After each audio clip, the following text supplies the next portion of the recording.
കഴിഞ്ഞ ദിവസം നടന്ന സംഭവം കാരണം പാലസെറ്റുകൾക്കിടയിൽ ഷീക്കെതിരായ ചില അഭിപ്രായങ്ങൾ ഉണ്ടായി എന്ന് പറഞ്ഞല്ലോ. അതിപ്പോൾ ഷീയെയും മകനെയും അസ്വസ്ഥരാക്കിയിരിക്കുകയാണ്. കൂടുതൽ ആശങ്ക മകനാണ്. ഇവർ രണ്ടുപേരും കൂടി എന്തോ വലിയ കാര്യങ്ങൾ പ്ലാൻ ചെയ്യുന്നുണ്ട്. അത് നടപ്പിലാവുന്നത് വരെ തൽക്കാലം ബാക്കിയുള്ള പാലസെറ്റുകളെ നമുക്ക് പിണക്കാൻ പറ്റില്ല. അവരെ നമുക്ക് ആവശ്യമുണ്ട്. അതേപോലെ തന്നെ സിമാജിയാവോയും അതുവരെ കൺട്രോൾ ചെയ്ത് നിർത്തേണ്ടത് നമുക്ക് ആവശ്യമാണ്. എന്തായാലും ഇപ്പോഴും അവൻ ഞാൻ പറയുന്ന കാര്യങ്ങളൊക്കെ മുഴുവൻ അനുസരിച്ചില്ലെങ്കിലും കുറച്ചൊക്കെ അനുസരിക്കാൻ തയ്യാറായേക്കും എന്നൊക്കെ ഷീ മകനോട് പറയുന്നു. അടുത്ത ദിവസവും തലേ ദിവസം നടന്നതുപോലെയുള്ള ഒരു മത്സരം നടത്താൻ ശിഷ്യന്മാർ തന്നെ തയ്യാറായി മുന്നോട്ട് വരുന്നുണ്ട്. കാരണം സമ്മാനമായി കിട്ടുന്നത് സിമാജിയാവോയുടെ ആ ഫ്ലവറിൻ്റെ ഇതളാണല്ലോ. അതുകൊണ്ട് തന്നെ സ്വന്തം ജീവൻ നഷ്ടപ്പെട്ടാലും വേണ്ടില്ല, മത്സരം നടത്തണമെന്ന താല്പര്യവുമായി അവരിപ്പോൾ മുന്നോട്ട് വന്നിരിക്കുകയാണ് എന്ന് സ്നേക്ക് സിമാജിയാവോയെ അറിയിക്കുന്നു. പാലസ് ഹെഡുകൾക്കിടയിൽ ഷീക്കെതിരായി ഉണ്ടായ അഭിപ്രായ വ്യത്യാസത്തെക്കുറിച്ചും അവൻ റിപ്പോർട്ട് ചെയ്യുന്നുണ്ട്. അങ്ങനെ അഭിപ്രായ വ്യത്യാസങ്ങൾ ഉണ്ടായിട്ടും വലിയ കുഴപ്പങ്ങളൊന്നും കൂടാതെ ഷീ ആ പ്രശ്നം പരിഹരിച്ചു എന്ന് അറിഞ്ഞപ്പോൾ ആ പാലസ് ഹെഡുകൾക്കിടയിൽ ഷീയുടെ ഏതെങ്കിലും ഒരു സ്പൈ ഉണ്ടായിരിക്കാൻ സാധ്യതയുണ്ട് എന്ന് സിമാജിയാവോ സംശയിക്കുന്നു. അങ്ങനെയാണെങ്കിൽ തിയാൻവുയ ആയിരിക്കും അതെന്ന് സ്നേക്ക് പറയുന്നുണ്ട്. കാരണം അയാൾ മാത്രമാണ് ഷീയുമായി കുറച്ചെങ്കിലും അടുപ്പമുള്ളത്. അയാൾ തന്നെ ആയിരിക്കും സ്പൈ എന്ന് സിമാജിയാവോയും ഉറപ്പിക്കുന്നുണ്ട്. കാരണം ഈ തിയാൻവുയയുടെ കൾട്ടിവേഷൻ അടുത്ത കാലത്തായി ഒരുപാട് ഇംപ്രൂവ് ചെയ്തിരിക്കുകയാണ്. അതിന് കാരണം തങ്ങളുടെ സ്പിരിറ്റ് വെയിൻ അയാൾക്ക് കിട്ടിയിട്ടുണ്ടായിരിക്കും എന്നുള്ളതാണ് എന്ന് അവൻ സംശയിക്കുന്നുണ്ട്. അവൻ്റെ വംശക്കാരുടെ സ്പിരിറ്റ് വെയിനുകൾ സൂക്ഷിക്കാനുള്ള ഉത്തരവാദിത്വം ഷീക്കാണ്. തൻ്റെ പക്ഷം നിൽക്കുന്നതിന് സമ്മാനമായി ഷീ തിയാൻവുയയ്ക്ക് ആ സ്പിരിറ്റ് വെയിനുകൾ നൽകിയതായിരിക്കണം എന്നാണ് സിമാജിയാവോയുടെ ഊഹം. തിയാൻവുയയോട് സിമാജിയാവോയ്ക്ക് മറ്റൊരു വൈരാഗ്യം കൂടിയുണ്ട്. കുട്ടിക്കാലത്ത് ഈ പാലസ് ഹെഡുകളെല്ലാം കൂടി അവനെ സീൽ ചെയ്തിരുന്നല്ലോ. ആ സമയത്ത് വേദന സഹിക്കാൻ വയ്യാതെ അവൻ ആത്മഹത്യ ചെയ്താൽ എന്ത് ചെയ്യുമെന്ന് ഈ പാലസ് ഹെഡുകളുടെ കൂട്ടത്തിലുണ്ടായിരുന്ന അവരിലൊരാളുടെ മകനായ വുയ തൻ്റെ അച്ഛനോട് സംശയം ചോദിക്കുന്നു. അങ്ങനെ സിമാജിയാവോ സ്വന്തം ജീവിതം അവസാനിപ്പിക്കാതിരിക്കാൻ വേണ്ടിയിട്ട് മറ്റൊരു സ്പെൽ കൂടി അവൻ്റെ മേൽ പ്രയോഗിക്കാൻ നിർദ്ദേശിച്ചത് വുയ ആയിരുന്നു. അങ്ങനെയാണ് എല്ലാവരും കൂടി മറ്റൊരു സീൽ കൂടി അവൻ്റെ മേൽ അടിച്ചേൽപ്പിച്ചത്. ഈ കടമൊക്കെ വീട്ടാൻ സമയമായി എന്ന് സിമാജിയാവോയ്ക്ക് തോന്നുന്നുണ്ട്. അങ്ങനെ അന്ന് അവിടെ നടക്കുന്ന ഒരു വിരുന്നിനെ പറ്റി അവൻ ചോദിച്ചറിയുന്നു. അവിടെയുള്ള ഹെവൻ പാലസാണ് ആ വിരുന്ന് നടത്തുന്നത്. ബാക്കിയുള്ള പാലസുകളിലെ ശിഷ്യന്മാരെല്ലാം ആ വിരുന്നിൽ പങ്കെടുക്കും. അങ്ങോട്ടേക്ക് പോവാൻ സിമാജിയാവോയും തീരുമാനിക്കുന്നു. തിങ്ങാനെ കൂടെ കൊണ്ടുപോകാൻ അവൻ ഉദ്ദേശിക്കുന്നുണ്ട്. പക്ഷേ ഇപ്പോൾ അവളെ വിളിച്ചുണർത്താതെ അവൾ ഉണരുന്നത് വരെ വെയിറ്റ് ചെയ്യാമെന്നാണ് അവൻ പറഞ്ഞത്.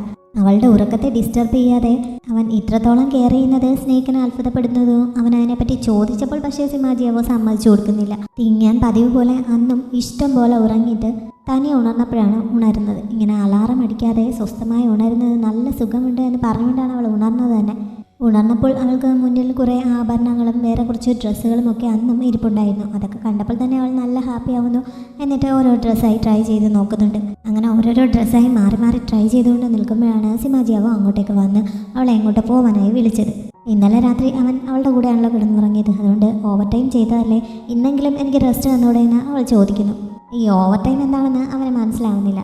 24 മണിക്കൂറും തൻ്റെ ജോലിക്കാർ അവൈലബിളായി ഇരിക്കണമെന്ന് ബോസ് പറയുന്നതാണ് ഓവർ ടൈം എന്ന് അവൾ പറഞ്ഞപ്പോൾ എൻ്റെ കൂടെ വരാനപ്പം നിനക്ക് താല്പര്യമില്ല അല്ലേ എന്ന് ചോദിച്ചുകൊണ്ട് അവൻ അടുത്തേക്ക് ചെല്ലുന്നു. സത്യത്തിൽ അവൾക്ക് താല്പര്യമില്ലാത്തതല്ല, എന്താണ് അവളുടെ മനസ്സിലിരിപ്പെന്ന് അറിയുന്നതിന് വേണ്ടി അവൻ ട്രൂത്ത് സ്പെല്ല് പ്രയോഗിക്കുന്നു. തലേ ദിവസത്തെ പോലെ ഡെഡ് ബോഡികൾ കാണാൻ തനിക്ക് താല്പര്യമില്ല എന്ന് അവൾ തുറന്ന് പറയുന്നുണ്ട്. ഡീമൺ റേസിൽ നിന്ന് വന്ന് അവളിങ്ങനെ പറയുന്നത് അവൻ അത്ഭുതപ്പെടുത്തുന്നു. നീ എൻ്റെ കൂടെ വന്നില്ലെങ്കിൽ ഞാൻ നിന്നെ ആയിരിക്കും ആദ്യം കൊല്ലാൻ പോകുന്നതെന്ന് അവൻ പറഞ്ഞപ്പോൾ പിന്നെ അവൾക്ക് പോവാതെ വേറെ നിവർത്തിയില്ലല്ലോ. ഡ്രസ്സെങ്കിലും ഒന്ന് ചേഞ്ച് ചെയ്തോട്ടെ എന്ന് പറഞ്ഞുകൊണ്ട് അവൾ തൻ്റെ ഡ്രസ്സിൻ്റെ മുകളിലുണ്ടായിരുന്നത് താഴേക്ക് ഊരുന്നു. അവനവിടെ നിൽക്കുന്നത് ശ്രദ്ധിക്കാത്തതുപോലെയാണ് അവൾ അത് ചെയ്തത്. അവളെ അങ്ങനെ കണ്ട് അവൻ പെട്ടെന്ന് തിരിഞ്ഞു നിൽക്കുന്നു. അവൾക്കും അപ്പോഴാണ് ബോധമുണ്ടാകുന്നത്. വേഗം പുറകെ വരാൻ പറഞ്ഞിട്ട് അവൻ പുറത്തേക്ക് ഇറങ്ങി പോകുന്നു. ഞാൻ ഈ ഡ്രസ്സ് ചേഞ്ച് ചെയ്ത് വരാമെന്ന് അവൾ വിളിച്ച് പറയുന്നുണ്ട്. അങ്ങനെ ഡ്രസ്സൊക്കെ ചേഞ്ച് ചെയ്ത ശേഷം അവൾ അവൻ്റെ ഒപ്പം പുറപ്പെടുന്നു. സ്നേക്കിൻ്റെ പുറത്താണ് രണ്ടുപേരും കൂടി പോകുന്നത്. നമ്മൾ എങ്ങോട്ടാണ് പോകുന്നതെന്ന് ഇടയ്ക്ക് അവൾ ചോദിക്കുന്നുണ്ട്. ഒരാളെ കൊല്ലാൻ പോവുകയാണ് എന്ന് മാത്രം അവൻ മറുപടി നൽകുന്നു. ആരെയോ കൊല്ലാൻ പോവുകയാണെന്ന് പറഞ്ഞപ്പോൾ പോവാതിരിക്കാൻ പറ്റുമോ എന്ന് അവൾ ചോദിക്കുന്നുണ്ട്. പക്ഷെ നടക്കില്ലല്ലോ. അങ്ങനെ അവർ രണ്ടുപേരും കൂടി വിരുന്ന് നടക്കുന്ന സ്ഥലത്തെത്തുന്നു. അവിടെ ഉള്ളതൊക്കെ മെയിൻ സെക്റ്റിലെ ശിഷ്യന്മാരല്ല, സെക്റ്റിലെ സൈഡ് ബ്രാഞ്ചുകളിലുള്ളവരൊക്കെയാണ്. അതുകൊണ്ട് തന്നെ സിമാജിയാവോയെ അവിടെ ആർക്കും പരിചയമില്ല. അവനെ കണ്ടപ്പോൾ അവൻ്റെ കൾട്ടിവേഷൻ വളരെ ഉയർന്ന ലെവലാണ് എന്ന് മാത്രമേ അവർക്ക് മനസ്സിലാവുന്നുള്ളൂ. അവൻ തിങ്ങാനെയും കൊണ്ട് അവിടെയുള്ളൊരു ടേബിളിൻ്റെ അടുത്ത് പോയി ഭക്ഷണം കഴിക്കാനിരിക്കുന്നു. അവിടെ നിരന്നിരിക്കുന്ന ഐറ്റംസ് കണ്ടപ്പോൾ തന്നെ അവളുടെ വായിൽ കൊതി ഊറുന്നുണ്ട്. അവിടെ ഇരുന്ന് അതൊക്കെ കഴിച്ചോളാൻ അവൻ പറഞ്ഞപ്പോൾ അവൾ സന്തോഷത്തോടെ അവൻ്റെ ഒപ്പം ഇരിക്കുന്നു. ഫുഡ് കഴിക്കാൻ വേണ്ടിയാണ് അവൻ തന്നെ കൂട്ടിക്കൊണ്ട് വന്നത് എന്നറിഞ്ഞപ്പോൾ അവൾക്ക് സന്തോഷമാവുന്നുണ്ട്. ആരെയോ കൊല്ലാൻ പോവുകയാണ് എന്ന് പറഞ്ഞിട്ട് ഇങ്ങോട്ട് വന്നത് എന്താണെന്ന് അവൾ ചോദിക്കുന്നുമുണ്ട്. നിനക്ക് നല്ല വിശപ്പുണ്ടെന്ന് തോന്നി, അതുകൊണ്ടാണ് ആഹാരം കഴിക്കാനായി ഇങ്ങോട്ടേക്ക് വന്നതെന്നാണ് അവൻ പറഞ്ഞത്. മുന്നിലുണ്ടായിരുന്ന ഒരു ഫ്രൂട്ട് അവൻ തന്നെ എടുത്ത് അവൾക്ക് നീട്ടുന്നുമുണ്ട്. അവൾ സന്തോഷത്തോടെ അത് വാങ്ങി കഴിച്ചുകൊണ്ടിരിക്കുമ്പോഴാണ് അടുത്തെവിടെയോ നിന്ന് തൻ്റെ മാസ്റ്ററുടെ ശബ്ദം കേട്ടതുപോലെ അവൾക്ക് തോന്നിയത്. അവിടെ ഒരു പ്രശ്നം നടക്കുകയാണ്. ശരിക്കും അത് അവളുടെ മാസ്റ്റർ തന്നെയായിരുന്നു. അവരുടെ സെറ്റ് വലിയ കൾട്ടിവേഷൻ ഒന്നുമില്ലാത്ത ചെറിയൊരു ബ്രാഞ്ചാണല്ലോ. ഈ വിരുന്ന് നടത്തുന്നത് ഹെവൻ പാലസ് ആണ്. അവിടെയുള്ള 2 ശിഷ്യന്മാർ ഈ മാസ്റ്ററോട് തട്ടിക്കയറുകയാണ്. അങ്ങനെ തിങ്ങാൻ അങ്ങോട്ടേക്ക് ചെന്ന് എന്താണ് പ്രശ്നമെന്ന് അന്വേഷിക്കുന്നു. അവളെ അവിടെ വെച്ച് കണ്ടപ്പോൾ മാസ്റ്റർ ശരിക്കും അത്ഭുതപ്പെടുന്നുണ്ട്. എന്താണ് പ്രശ്നമെന്ന് തിങ്ങാൻ അന്വേഷിക്കുന്നു. ഈ ഹെവൻ പാലസിലെ ഒരു ശിഷ്യൻ മദ്യപിച്ച് ലെക്കില്ലാതെ വന്ന് ഈ മാസ്റ്ററെ ഇടിച്ച് അദ്ദേഹത്തിൻ്റെ ഡ്രസ്സിലൊക്കെ വൈൻ വീഴ്ത്തിയിരുന്നു. എന്നിട്ട് ഇപ്പോൾ അദ്ദേഹമാണ് അത് ചെയ്തതെന്ന് പറഞ്ഞ് തിരിച്ച് കുറ്റാരോപണം നടത്തുകയാണ്.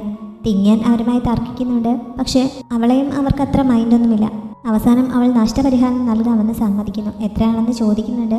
പക്ഷേ അവർ ചോദിച്ചത്ര വലിയ എമൗണ്ടൊന്നും അവളുടെ കയ്യിലുണ്ടായിരുന്നില്ല. അവൾ കയ്യിലുണ്ടായിരുന്ന ചെറിയൊരു തുക കൊടുത്തിട്ട് ബാക്കി ഇൻസ്റ്റാൾമെൻ്റ് ആയിട്ട് തന്നാൽ മതിയോ എന്ന് ചോദിക്കുന്നു. അവൾ തന്നെ കളിയാക്കുകയാണ് എന്ന് പറഞ്ഞ് മറ്റേ ശിഷ്യൻ അവളെ ഉപദ്രവിക്കാൻ തുടങ്ങിയപ്പോഴേക്കും സിമാജിയാവോ ഇടപെടുന്നു. അവൻ ആ ശിഷ്യനെ പൊക്കിയെടുത്ത് അന്തരീക്ഷത്തിൽ നിർത്തുന്നുണ്ട്.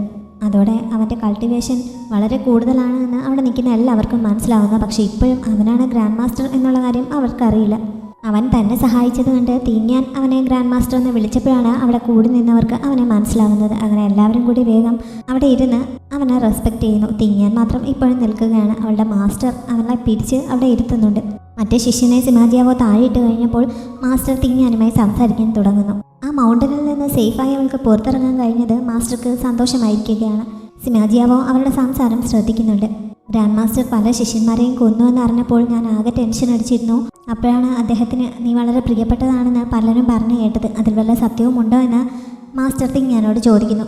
അതിൽ സത്യമൊന്നുമില്ല, ഞങ്ങൾക്കിടയിൽ അങ്ങനെ റൊമാൻസ് ഒന്നുമില്ല എന്ന് തിങ്ങാൻ പറഞ്ഞപ്പോൾ പിന്നെ എന്താണ് അദ്ദേഹം നിന്നെ ഇത്ര നന്നായി ട്രീറ്റ് ചെയ്യുന്നതെന്ന് മാസ്റ്റർ ചോദിക്കുന്നു.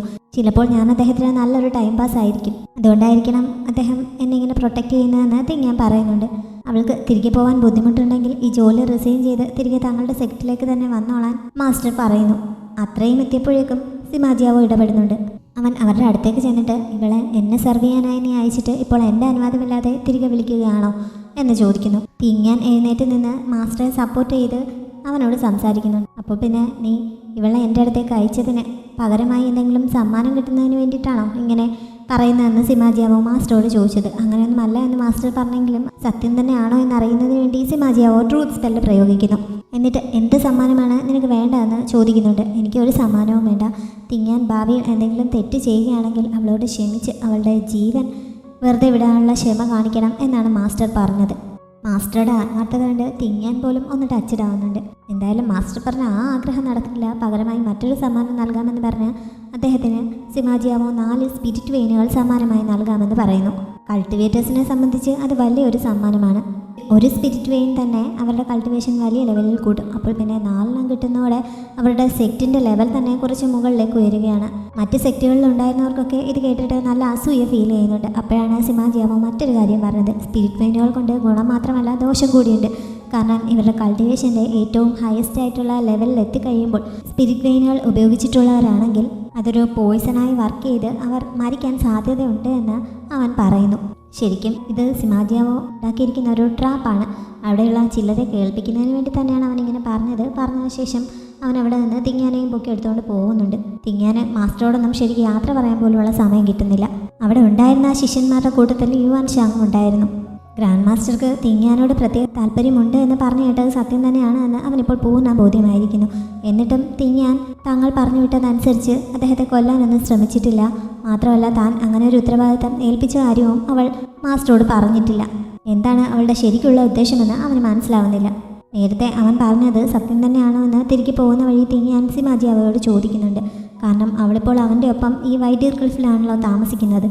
അതുകൊണ്ട് സ്പിരിറ്റ് വെയിനുകളുടെ എനർജിയൊക്കെ അവളുടെ ഉള്ളിലേക്കും കടന്നു ചെല്ലുമല്ലോ. അവൻ നേരത്തെ പറഞ്ഞതുപോലെ എന്നെങ്കിലും ഒരിക്കൽ തൻ്റെ കൾട്ടിവേഷൻ ഇമ്പ്രൂവ് ആവുകയാണെങ്കിൽ തനിക്കും പ്രശ്നമുണ്ടാകുമോ എന്നാണ് അവളുടെ പേടി. അവളുടെ ഈ സംശയം കേട്ടിട്ട് അവന് ചിരി വരുന്നുണ്ട്. എന്നാലും അത് അടക്കി പിടിച്ചിട്ട് നീ എന്തായാലും ആ ഹൈ ലെവൽ എത്തുന്നതിനൊക്കെ ഒരുപാട് താഴെയല്ലേ, അതുകൊണ്ട് അതിനൊക്കെ ഇനി ഒരുപാട് സമയമുണ്ട് എന്ന് പറഞ്ഞ് തൽക്കാലം അവളെ ആശ്വസിപ്പിക്കുന്നു.